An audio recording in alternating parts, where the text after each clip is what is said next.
Everyone, स्वागत है आप सभी का PYQ एकेडमी में। फ्रेंड्स, आज की वीडियो में हम बिहार ई स्टेट के क्वेश्चन करेंगे। और आप जैसे देख सकते हैं, ये जो क्वेश्चन है ये ज्योग्राफी से रिलेटेड क्वेश्चन है। जियो का पेपर है ये, और ये जो पेपर है ये हुआ था 15 सितंबर को। ये पेपर सेकंड शिफ्ट में हुआ था और ज्योग्राफी का ये पेपर है, आप देख ही सकते हैं। तो देर नहीं करते हैं, और ये PYQ है तो देर नहीं करते हैं और क्वेश्चन को स्टार्ट करते हैं। मैं टोटल 50 क्वेश्चन कराऊंगी। आप कमेंट करके जरूर आंसर कीजिएगा कि 50 में आपने कितने आंसर को सही किया।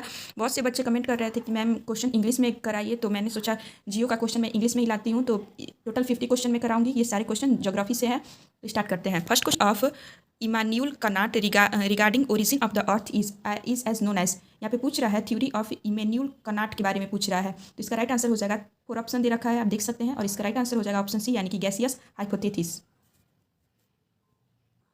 नेक्स्ट क्वेश्चन है which elements of interior part of the earth has maximum density. Earth के इंटीरियर पार्ट में मैक्सिमम किस चीज़ की डेंसिटी होती है, ये आपसे पूछ रहा है। तो पहले तो आपको ये पता होना चाहिए कि अर्थ के इंटीरियर पार्ट को हम क्या कहते हैं। अर्थ के इंटीरियर पार्ट को हम कोर कहते हैं। अर्थ 3 पार्ट में डिवाइड होता है। फर्स्ट पार्ट होता है क्रस्ट।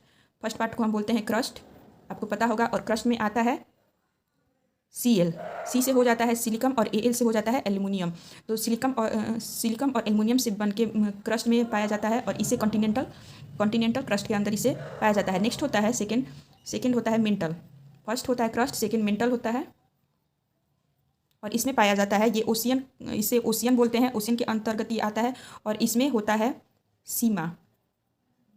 सीमा सी से हो जाएगा सिलिकॉन, और एम से हो जाएगा मैग्नीशियम, यानी कि सीमा से मिलकर ये मेंटल बना होता है। और इसका थर्ड पार्ट यानी कि सबसे अंदर का जो पार्ट होता है वो होता है कोर।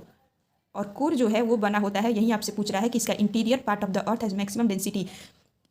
अर्थ के इंटीरियर पार्ट में सबसे ज़्यादा किसकी डेंसिटी होती है, ये आपसे पूछ रहा है। और सबसे पहले ये आप जानना जरूरी है कि अर्थ के इंटीरियर पार्ट को हम कोर कहते हैं, और कोर में सबसे ज़्यादा मैक्सिमम डेंसिटी किसकी पाई जाती है। तो राइट आंसर हो जाएगा ऑप्शन डी, यानी कि निकेल एंड फेरियम की पाई जाती है। इसे हम बोलते हैं शॉर्ट फॉर्म में NeFe। तो फ्रेंड्स, ये बहुत ही ज़्यादा इंपॉर्टेंट क्वेश्चन है, इसे VVI आप मार्क कर लो। ऑलमोस्ट ये क्वेश्चन आपसे पूछे ही जाते हैं, बहुत सारे एग्जाम में आपने ये क्वेश्चन देखा होगा। और ये क्वेश्चन बहुत ही ज़्यादा इंपॉर्टेंट है, अर्थ के बारे में पूछता ही है, अर्थ के तीनों पार्ट्स के बारे में पूछता है। नेक्स्ट क्वेश्चन है question number 3, who propounded root hypothesis regarding isostasy. तो इसका राइट आंसर हो जाएगा ऑप्शन बी, यानी कि एरी। नेक्स्ट क्वेश्चन है question number 4, the place on the surface of the earth perpendicular to the place of origin of a earthquake is called. उस place को क्या बोलते हैं जो surface of the earth perpendicular of the place of the origin of a earthquake. तो इसे हम क्या बोलते हैं, इसका राइट आंसर हो जाएगा ऑप्शन बी, यानी कि एपिसेंटर इसे बोलते हैं। नेक्स्ट क्वेश्चन है विच थ्योरी वाज प्रोपाउंडेड बाय कोबर रिगार्डिंग माउंटेन बिल्डिंग। तो इसका राइट आंसर हो जाएगा ऑप्शन ए, यानी कि geosynclinal orogen theory. Next question है question number 6, who coined landscape is a function of structure process and stages. ये किसके द्वारा कहा गया है, ये आपसे पूछा जा रहा है। और इसका राइट आंसर हो जाएगा ऑप्शन डी, यानी कि WM डेविस के द्वारा कहा गया है कि landscape is a function of structure process and stages. Next question है question number 7, which of the following layers is a region of mixing. इसका राइट आंसर हो जाएगा ऑप्शन नंबर बी, यानी कि troposphere. Which of the following deposits contain oozes. इसका right answer हो जाएगा abyssal deposits. Next question है Koppen divided the world climate into how many principal types. Koppen divided the world climate into how many principal types. ये आपसे पूछ रहा है कि कितने पार्ट में इसको डिवाइड किया है क्लाइमेट को। तो कियोपेन ने 5 प्रकार से वर्ल्ड क्लाइमेट को डिवाइड किया है, 5 पार्ट में। क्वेश्चन है which of the following salts is maximum in percentage in the ocean water. Ocean water में सबसे ज़्यादा मैक्सिमम परसेंटेज किसकी होती है, ये आपसे पूछा जा रहा है। और इसका राइट आंसर हो जाएगा ऑप्शन ए, यानी कि सोडियम क्लोराइड की सबसे अधिक मैक्सिमम परसेंटेज होती है। नेक्स्ट क्वेश्चन है which of the following is not an example of renewable energy resources. 4 option दे रखा है, इसमें से पूछा है कि रिन्यूएबल एनर्जी रिसोर्सेज का कौन सा एग्जाम्पल नहीं है। तो इसका राइट आंसर हो जाएगा ऑप्शन ए, यानी कि न्यूक्लियर एनर्जी। फ्रेंड्स, कमेंट करके जरूर बताइए कि रिन्यूएबल एनर्जी रिसोर्सेज किसे कहते हैं। नेक्स्ट क्वेश्चन है which of the following is associated with forest conservation. Forest conservation में कौन सा एसोसिएट है, ये आपसे पूछ रहा है। और 4 ऑप्शन दे रखे हैं। फर्स्ट है improvement cutting, selective cutting. Third है रिफॉरेस्टेशन ऑफ डिफॉरेस्टेड एरिया। तो इसका ऑल ऑप्शन जो है, ये तीनों ऑप्शन बिल्कुल राइट है, यानी कि आपका राइट आंसर हो जाएगा ऑप्शन डी, यानी कि ऑल ऑफ दिस। और कमेंट करके बताइएगा कि फॉरेस्ट कंजर्वेशन क्या होता है। नेक्स्ट है which of the following type of coal is the best for industrial use. Industry में यूज़ करने के लिए कौन सा कोल सबसे ज़्यादा बेस्ट होता है, जिसका यूज़ किया जाता है। तो ये हो जाएगा ऑप्शन बी, यानी कि बिटुमिनस। क्वेश्चन नंबर 14 है which of the following middle east countries is the leading producer of petroleum. तो इसका राइट आंसर हो जाएगा ऑप्शन ए यानी कि सऊदी अरब। नेक्स्ट क्वेश्चन है which of the following countries is the largest producer of iron ore. तो इसका right answer हो जाएगा ऑस्ट्रेलिया। ऑस्ट्रेलिया जो है ये largest producer of iron ore है।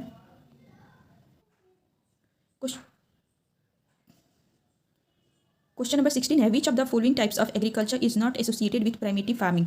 प्राइमेटिव फार्मिंग में किस टाइप के एग्रीकल्चर शामिल नहीं होते हैं ये आपसे पूछ रहा है और इसका आंसर इसका 4 ऑप्शन दे रखा है, आप देख ही सकते हैं। और इसका राइट आंसर हो जाएगा ऑप्शन सी यानी कि प्लांटेशन फार्मिंग। क्वेश्चन नंबर 17 है which of the following propounded the agriculture location theory. Agriculture location theory को किसके द्वारा, तो इसका राइट आंसर हो जाएगा ऑप्शन बी यानी कि वॉन थ्यूनेन के द्वारा एग्रीकल्चर लोकेशन थ्योरी को प्रोपाउंड किया गया है। नेक्स्ट क्वेश्चन है question number 18 which country is the second largest producer of cotton textile in the world. दूसरे नंबर पर दुनिया में कॉटन यानी कि सूती वस्त्रों का निर्यात कौन सा देश करता है ये आपसे पूछ रहा है। तो इसका राइट आंसर हो जाएगा ऑप्शन ए यानी कि इंडिया। इंडिया में कॉटन टेक्सटाइल कब लॉन्च किया, इंडिया में कॉटन टेक्सटाइल को कब लाया गया था ये आप कमेंट करके जरूर बताइएगा। क्वेश्चन है in which year the world trade organisation यानी कि WTO was established. World trade organisation को कब इस्टेब्लिश किया गया था ये आपसे क्वेश्चन पूछ रहा है और इसका राइट आंसर हो जाएगा ऑप्शन ए यानी कि 1995। क्वेश्चन नंबर 20 है the Suez canal joins which 2 water bodies. Suez canal कौन सी 2 वाटर बॉडीज को ज्वाइन करती है ये आपसे क्वेश्चन पूछ रहा है और ये बहुत ही इंपॉर्टेंट क्वेश्चन है, आप VBI कर लीजिए। बहुत सारे एग्जाम में ये क्वेश्चन को देखा गया है। 2 वाटर आपसे किया जाता है, बहुत सारे एग्जाम में क्वेश्चन आते हैं। इसका राइट आंसर हो जाएगा ऑप्शन सी यानी कि red sea and Mediterranean sea. Red sea और मेडिटेरियन सी स्वेज कैनाल को जोड़ते हैं। क्वेश्चन नंबर 21 है the name of Ratzel's book is. Ratzel's book है, इसका name option B right answer हो जाएगा यानी कि anthropogeography. Again one of the most important question है who is the author of the book the origin of species. ये bio में भी आपने ये क्वेश्चन पढ़ा होगा और ये ज्योग्राफी का भी पार्ट है और इसे भी आप VBI कर लो, बहुत सारे एग्जाम में ये क्वेश्चन पूछता ही है। और इसका राइट आंसर हो जाएगा ऑप्शन सी यानी कि डार्विन। इनका पूरा नाम था जॉन डार्विन। क्वेश्चन नंबर 23 है which of the following tribes is related to Baffin Island. Baffin Island से कौन सी ट्राइब्स रिलेटेड है, तो इसका जनजाति के बारे में पूछ रहा है और इसका राइट आंसर हो जाएगा ऑप्शन डी यानी कि एस्किमोस। एस्किमोस बैफिन आइलैंड से, ये जाति बैफिन आइलैंड से रिलेटेड है। जनजाति से रिलेटेड भी बहुत सारे क्वेश्चन पूछे जाते हैं। तो फ्रेंड्स आप हर प्रकार के क्वेश्चन को पढ़ लीजिएगा ज्योग्राफी में जो दे रखा है। और प्लीज़ अगर आपको ये वीडियो पसंद आ रहा हो तो चैनल को लाइक शेयर जरूर करें। क्वेश्चन नंबर 24 है एस्किमो मीन्स। एस्किमो का मतलब आपसे पूछा है कि क्या होता है इसका मतलब और इसका 4 ऑप्शन दे रखा है, आप देख सकते हैं। और इसका राइट आंसर हो जाएगा ऑप्शन ए यानी कि eater of raw meat. Eater of raw meat इसे बोलते हैं एस्किमो। क्वेश्चन है Santhals speak mainly which of the following languages. तो इसका राइट आंसर हो जाएगा ऑप्शन बी यानी कि मुंडा। क्वेश्चन है next which of the following is not a physical cause of migration. कौन सा इन 4 ऑप्शन में से फिजिकल कॉज नहीं है माइग्रेशन का, तो इसका राइट आंसर हो जाएगा ऑप्शन बी यानी कि availability of minerals. Friends geography का आप NCERT बुक और SCERT बुक इन दोनों बुक को आप बहुत अच्छे से कवर कीजिएगा। इन्हीं दोनों बुक से आपके सारे क्वेश्चन आ रहे हैं, इसके बाहर आपसे क्वेश्चन नहीं पूछे जा रहे हैं। तो आप NCERT और SCERT क्लास 12 तक आप कंप्लीट कर लीजिएगा, इससे बाहर आपके एक भी क्वेश्चन नहीं आएंगे। क्वेश्चन नंबर 27 है push pull factors are associated with. Push pull जो फैक्टर है ये किससे एसोसिएटेड है ये आपसे क्वेश्चन पूछ रहा है और इसका राइट आंसर हो जाएगा ऑप्शन सी यानी कि migration. The formula to represent optimum population was propounded by. Right answer हो जाएगा ऑप्शन बी यानी कि डेल्टन। नेक्स्ट क्वेश्चन है who has propounded the theory of central places. तो ये किया गया है क्रिस टेलर के द्वारा। क्वेश्चन नंबर 30 है the focal point of geographical study is. तो उसे कहते हैं the place on earth surface. Place on earth surface को क्या बोलते हैं, focal point of geographical study. Next है which of the following is part of physical science. Physical science का कौन सा पार्ट है, तो इसका राइट आंसर हो जाएगा मेट्रोलॉजी। फिजिकल साइंस का ये पार्ट है।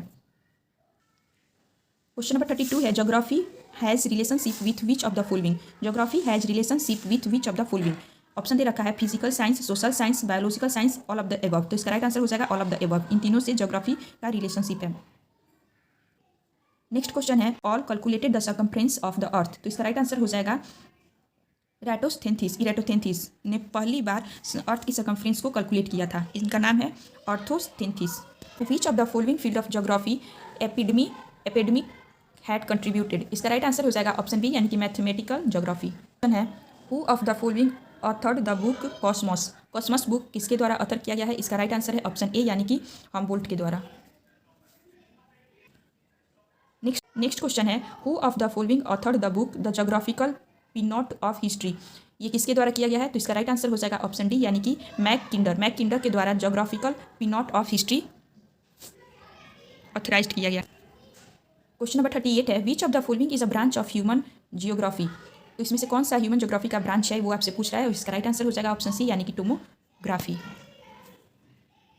Geography was developed locked in reaction to. इसका राइट आंसर हो जाएगा ऑप्शन बी यानी कि क्वांटिटेटिव रिवोल्यूशन।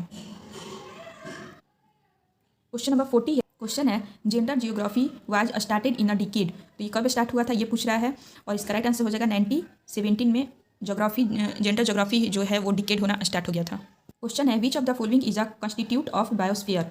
इसका राइट आंसर हो जाएगा ऑल ऑफ द एबव यानी कि ऑप्शन डी एटमॉस्फेयर, लिथोस्फीयर और हाइड्रोस्फीयर ये तीनों इसमें आ जाएंगे। Non living thing in an environment is known as. तो इसे कहते हैं ऑप्शन बी राइट हो जाएगा एबायोटिक एलिमेंट। आप कमेंट करके बताइएगा कि बायोटिक एलिमेंट किसे कहते हैं। नंबर 43 है, in the following food chain peacock, snake, frog, grasshopper, grass the peacock is. आप देख सकते हैं कि फूड चेन बनाया गया है और इसमें आपसे पूछ रहा है कि पीकॉक क्या है। तो इसका राइट आंसर हो जाएगा ऑप्शन डी यानी कि एपेक्स ऑफ फूड पिरामिड है। क्वेश्चन है, global warming will cause which of the following problem. Option A है melting of glacier, option B है rising of sea level, option C है sinking of islands, option D है all of this. तो इसका right answer हो जाएगा all of this. Question number 45 है, which of the following is associated with biological nitrogen fixation. Biological nitrogen fixation से कौन सा एसोसिएट यानी कि शामिल है इसमें से। तो इसका राइट आंसर हो जाएगा ऑप्शन डी यानी कि ब्लू ग्रीन एल्गी जो है वो बायोलॉजिकल नाइट्रोजन फिक्सेशन में शामिल है। क्वेश्चन है, बायोडाइवर्सिटी मीन्स। आपको बायोडाइवर्सिटी बताना है कि क्या है। तो इसका राइट आंसर हो जाएगा ऑप्शन सी यानी कि diverse kinds of plants and animals in a particular area. Question है, the collection of rain water for future use is called. Future के भविष्य के लिए हम जो बारिश के पानी को इकट्ठा करते हैं उसे हम क्या कहते हैं, ये आपसे क्वेश्चन पूछ रहा है और ऑप्शन दे रखा है rain water collection, rain water pumping, rain water digging, rain digging और ऑप्शन डी है रेन वाटर हार्वेस्टिंग। तो इसका राइट आंसर हो जाएगा ऑप्शन डी यानी। क्वेश्चन है, tsunami is not caused by. किसके द्वारा सुनामी नहीं होता है, ये 4 ऑप्शन दे रखा है और इसमें से राइट आंसर हो जाएगा ऑप्शन ए यानी कि साइक्लोन। क्वेश्चन नंबर 49 है, earthquakes are most frequent in the zone. तो इसका राइट आंसर हो जाएगा ऑप्शन सी यानी कि पैसिफिक ओशियन। लास्ट क्वेश्चन है question number 50, remote sensing is a technique in which recording of information. तो इसको क्या बोलते हैं, तो इसको बोलते हैं ऑप्शन ए यानी कि कॉन्टैक्ट। फ्रेंड्स, आज की वीडियो का 50 क्वेश्चन यहाँ पे इंड होता है और अगर आपको ये वीडियो पसंद आया हो तो प्लीज़ लाइक शेयर और सब्सक्राइब जरूर कीजिएगा और कमेंट करके जरूर बताइएगा कि इन 50 क्वेश्चन में से आपके कितने मार्क्स आए और आपको ये वीडियो कैसा लगा, क्वेश्चन का लेवल कैसा लगा जो आपके एग्जाम में आए थे। और जो भी मैंने आंसर आपको बताया है वो ऑफिशियल आंसर है, आयोग के द्वारा जारी किया गया आंसर है और इसके नेक्स्ट जो 50 क्वेश्चन है वो नेक्स्ट वीडियो में मैं कराऊंगी। तब तक के लिए थैंक यू।